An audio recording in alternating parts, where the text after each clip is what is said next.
They say if you hear footsteps behind you at Deadwater Asylum, it's already too late. It doesn't chase you. It waits. And when you finally see it, it's already too late.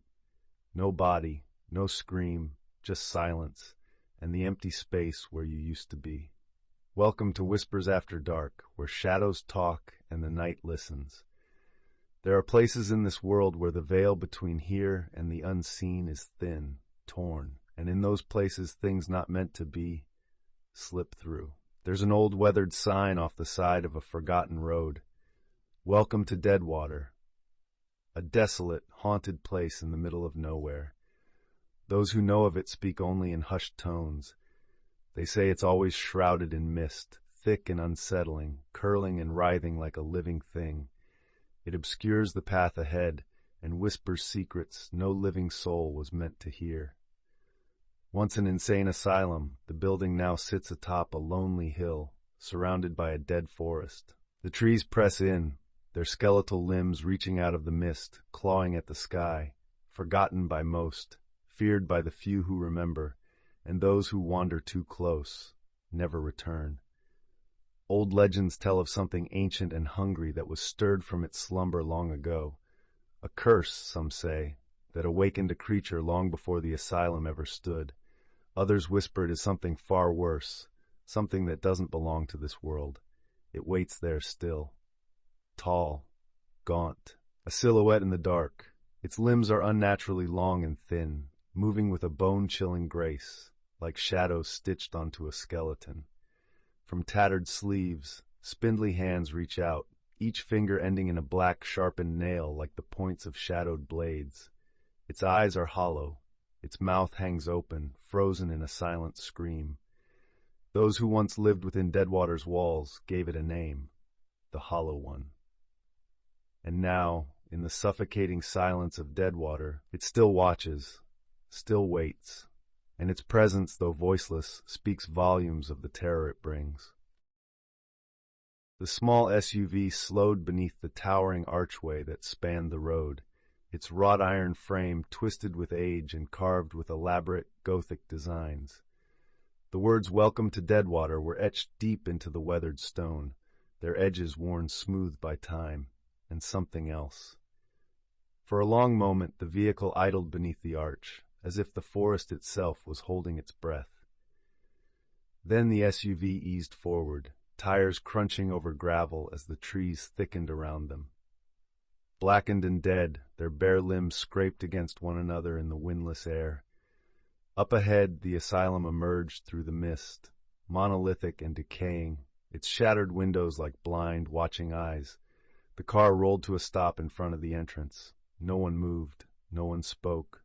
Inside, breath fogged the glass, and for a moment, the building seemed to lean closer, as if listening.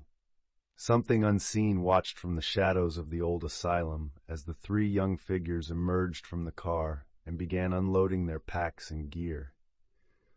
Liam adjusted the strap of his backpack, the crunch of frozen leaves under his boots, the only sound breaking the oppressive silence.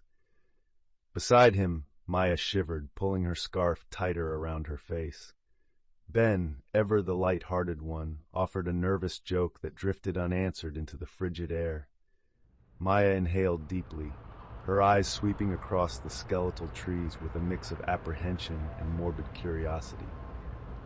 They were urban explorers and amateur paranormal investigators, drawn to the forgotten corners of the world. Deadwater Asylum, with its grim reputation, had proven too tempting to resist. They'd heard the stories of vanished visitors, hushed warnings, and an evil that predated the asylum itself. But they were young, armed with flashlights, cameras, and a stubborn disbelief in the supernatural. They were here for truth, for thrill, for proof. A shiver, colder than the winter air, crept down Liam's spine as he gazed up at the looming structure. The building stood veiled in mist, its darkened windows like hollow eyes watching their every move. The fog thickened, swirling around them like ghostly hands. The air grew dense, laced with the faint scent of rot and something else, indefinable but deeply wrong. The front door groaned open on rusted hinges. Inside, the decay was evident. Overturned chairs, a rusted desk, and the pungent stench of mold and stagnant air.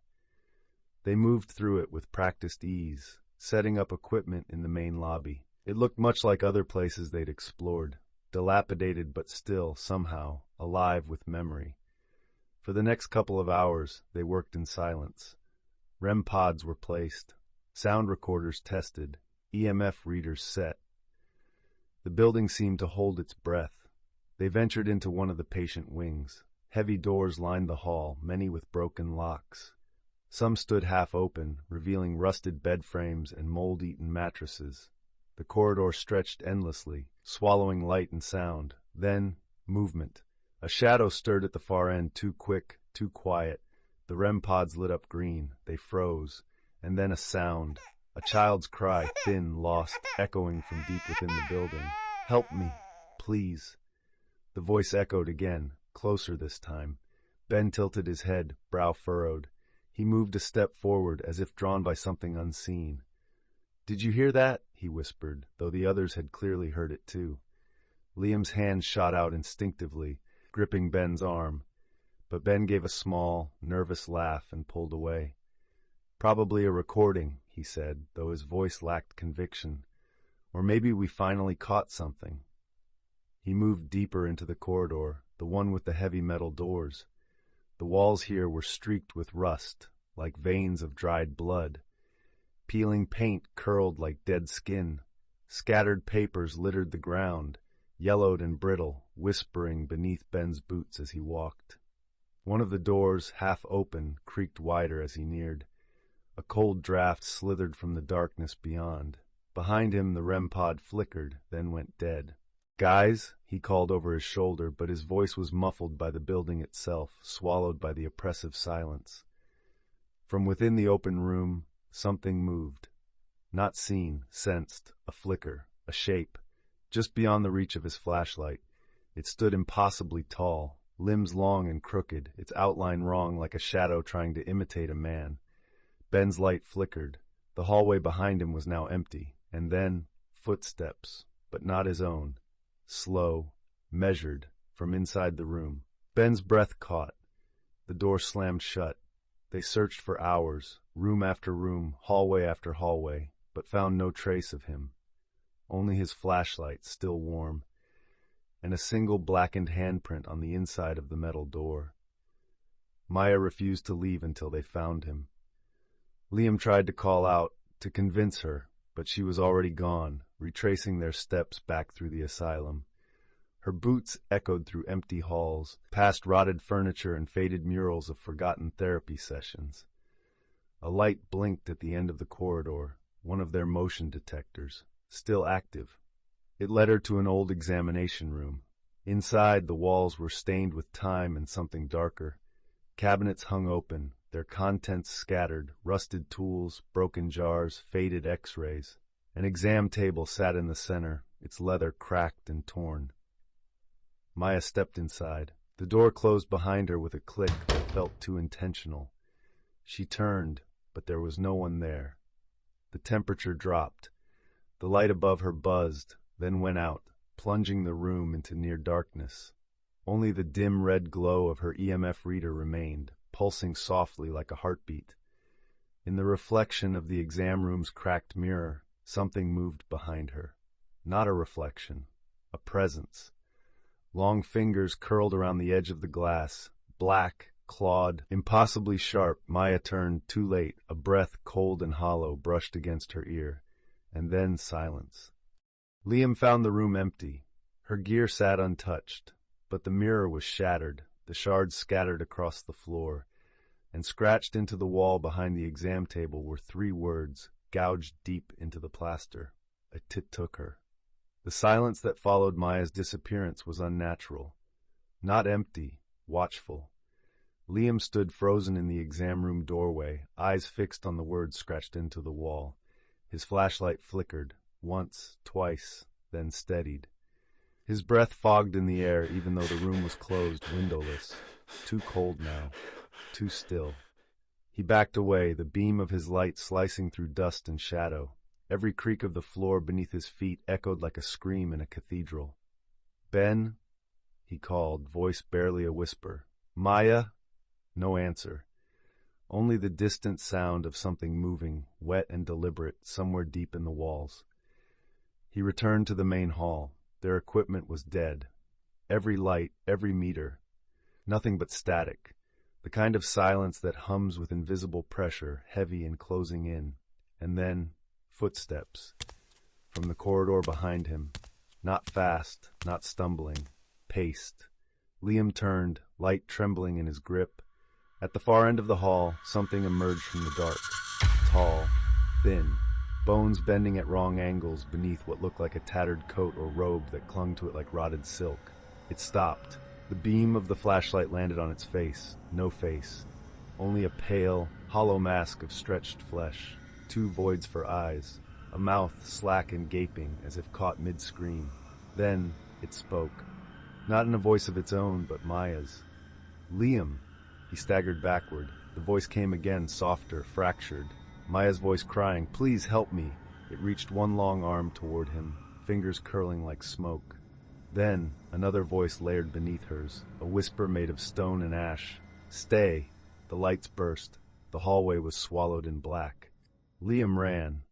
Through ruined corridors, past empty rooms and collapsed ceilings, down stairwells that bled rust.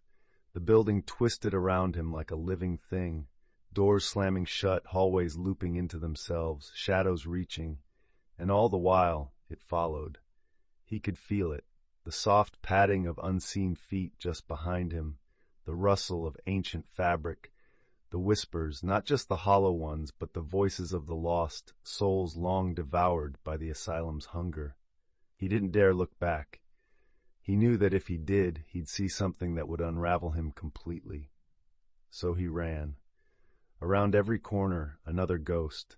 Faces contorted by madness, memories burned into the walls, figures reaching, pleading, laughing silently. The hall stretched on, dreamlike and endless, until a break in the dark, sunlight, streaming through the cracked glass of the lobby doors. Relief caught in his throat. He stopped, just for a moment to catch his breath. And that was when he heard it. A child's cry. Thin. Broken. "Help me."